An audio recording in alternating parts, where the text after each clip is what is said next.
بسم اللہ الرحمن الرحیم۔ جب پیارے آقا حضرت محمد رسول اللہ صلی اللہ علیہ وآلہ وسلم 40 سال کے ہو گئے تو اللہ تعالیٰ نے آپ پر پہلی وحی نازل فرمائی۔ شروع میں آپ تبلیغ کا کام خاموشی سے ملنے جلنے والوں میں کیا کرتے تھے۔ پھر اللہ تعالیٰ نے حکم فرمایا، اے محبوب، اب اپنی نبوت کا اور اسلام کا پرچار کھلے بندوں میں کیا کریں۔ قربان جائیں، جب حضور علیہ الصلاۃ والسلام نے کفار کے سامنے اپنا پہلا خطاب فرمایا تو آپ کے پہلے ہی خطاب نے لوگوں کے دلوں میں کفر کی دیواروں پر دراڑیں ڈال دی۔ آپ کوہ صفا پر تشریف لے گئے اور فرمایا، ہائے صبح کی آفت! اس وقت مکہ میں رواج تھا کہ جب کوئی خبر سنانی ہوتی یا کسی نے کوئی خاص بات کرنی ہوتی جو مکہ کے رہنے والوں کی دلچسپی کا باعث ہوتی تو بات کرنے والا کوہ صفا پر چڑھ کر بلند آواز میں یہی پکارتا، یعنی ہائے صبح کی آفت!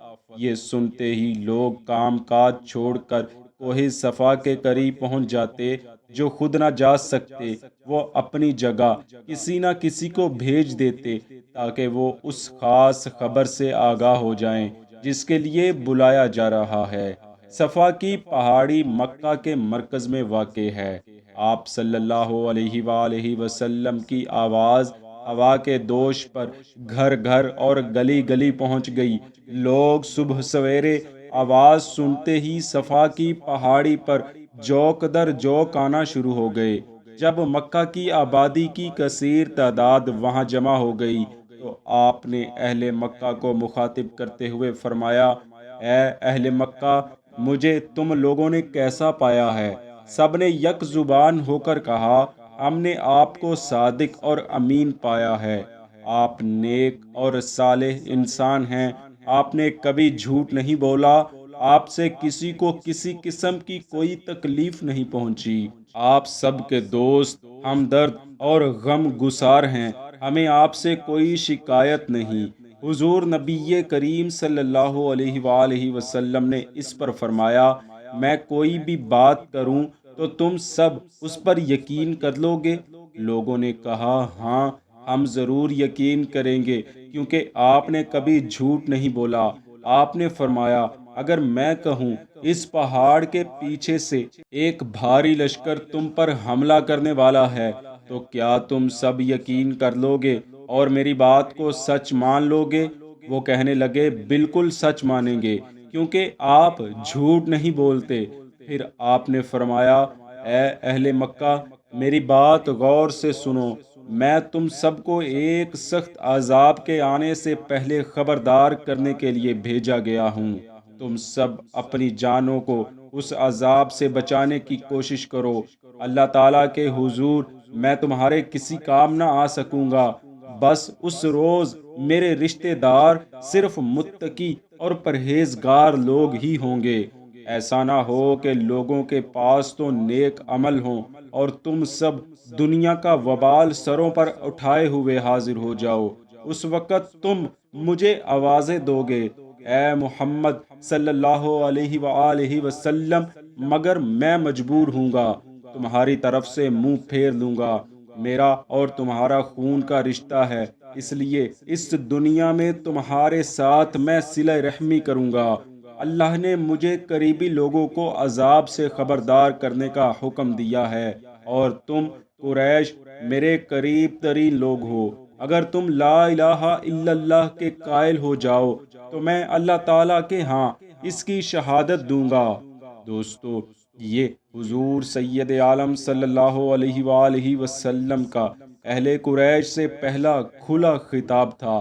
آپ نے بڑی خوبصورت تقریر کی، بلکہ بطور ماہر نفسیات ان سے خطاب کیا۔ اسلام کی تبلیغ سے پہلے حضور کی سب سے زیادہ پر اثر بات یہ تھی کہ آپ نے ان سے فرمایا، بتاؤ مجھے تم اہل قریش نے کیسا پایا؟ اس پر سب اہل قریش نے یک زباں ہو کر کہا، آپ صادق و امین ہیں، ہمیں آپ کی ہر بات پر اعتبار ہے۔ یعنی وہ آپ کی شخصیت پر، آپ کی شرافت، دیانت و صداقت پر، پہلے ہی گواہی دے چکے تھے، اور اب ان کے پاس کوئی جواز نہ تھا کہ آپ کی کہی ہوئی بات کو جھوٹا کہہ سکتے، کیونکہ اس اقرار کے بعد اب اگر وہ ایسا کرتے ہیں تو در حقیقت وہ خود جھوٹے ہو جاتے ہیں۔ انسانی فطرت ہے کہ وہ جو کچھ اپنے ارد گرد ماحول میں دیکھتا ہے، یعنی اس وقت جو کچھ بھی رہنے سہنے کے طریقے ہوں یا ارد گرد کا مذہبی ماحول ہو، جو مذہب صدیوں سے ان کے آباء و اجداد میں سے ہوتا ہوا آتا ہے، اکثریت وہی مذہب اختیار کر لیتی ہے۔ بہت کم انسان ایسے ہوتے ہیں جو مذہب کو پرکھ کر اور سوچ سمجھ کر اس کو اختیار کرتے ہیں۔ قریش کا مسئلہ بھی یہی تھا۔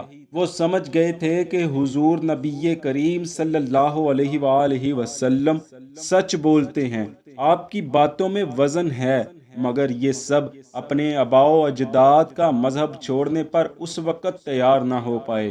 یہ بارش کا پہلا قطرہ تھا جو ان پر گرا تھا۔ ان کا دل گواہی دیتا تھا کہ آپ سچے ہیں، مگر معاشرتی ماحول اور مذہبی ماحول اور اپنی انا کا خیال کرتے ہوئے اہل قریش انکار کر رہے تھے۔ آپ نے بطور ماہر نفسیات یہ بات ان سے منوا لی تھی کہ ہاں، میں سچا ہوں، میں کھرا ہوں، میں امین ہوں، میں صادق ہوں، ایک رب کی عبادت کرتا ہوں، میں کہتا ہوں اللہ کے سوا کوئی معبود نہیں۔ آپ صلی اللہ علیہ وآلہ وسلم کے خطاب یعنی بارش کے پہلے قطرے نے ان سب اہل قریش کو یہ باور کروا دیا تھا کہ بارش آنے والی ہے، سب اس سے فائدہ اٹھاؤ، یعنی سب مسلمان ہو جاؤ۔ اس پہلے خطاب کے بعد آپ کا چرچا گھر گھر، گلی گلی اور خانہ کعبہ میں بیٹھنے والے قریش کے سرداروں میں ہونے لگا۔ اس وقت وہ آپ سے خوف زدہ ہو گئے اور آپ کو نعوذ باللہ جادوگر کہنے لگے، مگر آپ نے اسلام کی دعوت کو جاری رکھا اور نفسیاتی برتری سب پر برقرار رکھی، حتیٰ کہ دنیا نے دیکھا کہ چند ہی سالوں میں آپ صلی اللہ علیہ وآلہ وسلم نے نہ صرف سارے عرب کی ہی کایا پلٹ دی، بلکہ پوری دنیا میں ایک اسلامی انقلاب برپا ہو گیا۔ یہ سب کچھ اللہ تعالیٰ کی مدد سے اور آپ کی عملی تدابیر سے ممکن ہوا۔ یہ ساری تدابیر آپ علیہ الصلاۃ والسلام نے بطور ماہر نفسیات دان کی تھیں، جس میں اللہ تعالیٰ کی رضا اور مدد بھی شامل تھی۔ اس واقعے سے ایک بات یہ بھی واضح ہو جاتی ہے کہ مکہ کے گئے گزرے ماحول میں بھی حضور نبی کریم صلی اللہ علیہ وآلہ وسلم کا مرتبہ بہت بلند تھا۔ پورے شہر میں جو عزت و وقار حضور کے حصے میں آیا تھا، دیگر بڑے بڑے سرداروں میں بھی وہ عزت و وقار نہ تھا۔ ہر فرد کی حضور کے لیے دل اور گردنیں جھکی ہوئی تھی۔ دوستو، یہ بات روز روشن کی طرح عیاں ہے کہ حضور صلی اللہ علیہ وآلہ وسلم نے اپنی قوم پر پہلے ہی خطاب میں نفسیاتی برتری قائم کر دی تھی، اور پھر یہ برتری ہمیشہ کے لیے برقرار رہی۔ اللہ عز و جل ہمیں حضور نبی کریم صلی اللہ علیہ وآلہ وسلم کے اسوہ حسنہ پر ہمیشہ قائم رہتے ہوئے زندگی بسر کرنے کی توفیق عطا فرمائے، آمین۔